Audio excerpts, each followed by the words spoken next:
Hello दोस्तों। तो वर्गमूल आज हम आपको बताने वाले हैं। ठीक है, वर्गमूल क्या होता है और वर्ग क्या होते हैं। तो सबसे पहले हम आपको बताते हैं वर्गमूल। ठीक है, वर्गमूल दो चीज़ें होती हैं, एक होता है वर्गमूल और एक होता है वर्ग। ठीक है, तो दोनों को समझेंगे आज। ठीक है, तो वर्ग क्या और वर्गमूल। तो दोस्तों, अगर किसी संख्या को उसी से दो बार गुणा कर देते हैं, जैसे मान लीजिए आपके पास दो है और दो को दो बार गुणा कर दिया आपने, दो गुणा दो, तो ये कितना आ गया? चार।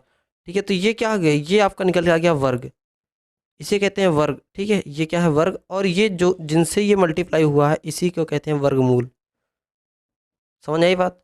यानी कि किसी भी वर्ग का मूल वो होता है जिससे वो गुणा होकर के बना होता है। ठीक है, तो समझ में आई बात? वर्ग क्या होता है? वर्गमूल। ठीक है, तो ये होता है वर्ग और वर्गमूल। दोस्तों, इसको ज्ञात करने के लिए दो विधियां हैं। ठीक है, एक होता है गुणनखंड विधि। ठीक है, गुणनखंड एक है और एक है भाग विधि।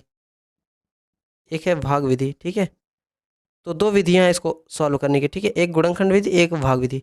अब इनको दो क्यों बनाया गया? क्योंकि इसमें आप सिर्फ उन्हीं संख्याओं का वर्ग या वर्गमूल निकाल सकते हो जो कि एक पूर्ण वर्ग हो। ठीक है, लेकिन इसमें आप किसी भी संख्या का वर्गमूल या वर्ग निकाल सकते हैं, वर्गमूल निकाल सकते हैं। ठीक है, तो चलिए देखते हैं इसमें क्या होता है और इसमें क्या होता है। ठीक है, तो इसके लिए सबसे पहले आपको, जैसे मान लीजिए आपके पास यहाँ पर है, जैसे मैं ले लेता हूँ 64। ठीक है, तो अगर मैं इसको ले लिया हूँ, ठीक है, इसको अगर मैं गुणनखंड करूँगा इसका, ठीक है, तो ऐसे हो जाएगा कि ऐसे। ठीक है, 32।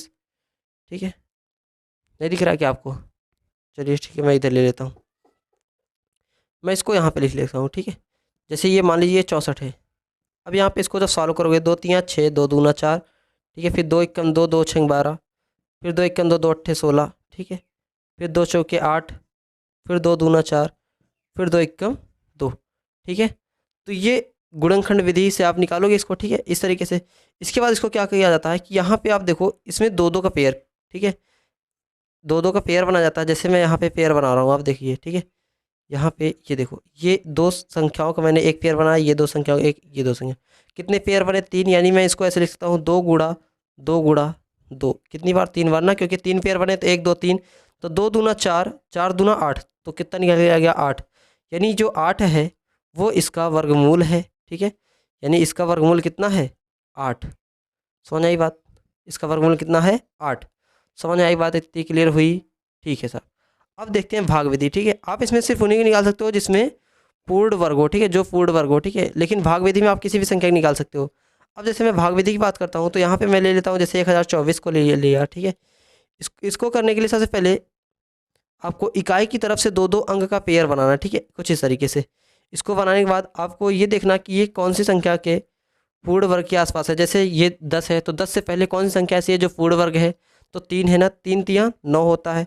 तो तीन से अगर आप भाग दोगे, तीन तियाँ 9। ठीक है, तो आप तीन यहाँ भी लिख सकते हो। तो इसको ऐसे करिए। ठीक है, 10 में से 9 को घटाओगे, एक मिलेगा। ठीक है, उसके बाद अब ये दोनों पेयर एक साथ उतर जाएंगे, यानी 24 पूरा। ठीक है, अब आपको देखना है कि लास्ट में किसके चार आता है, किस संख्या के वर्ग में चार आता है लास्ट में। तो आप देखोगे कि दो के वर्ग में आता है चार, तो इसको जोड़ दो, तीन तीन छः और दो दूना चार, क्योंकि यहाँ पे लास्ट में चार है। तो ये किसके वर्गमूल में आता है? किसके वर्ग में आता है? दो।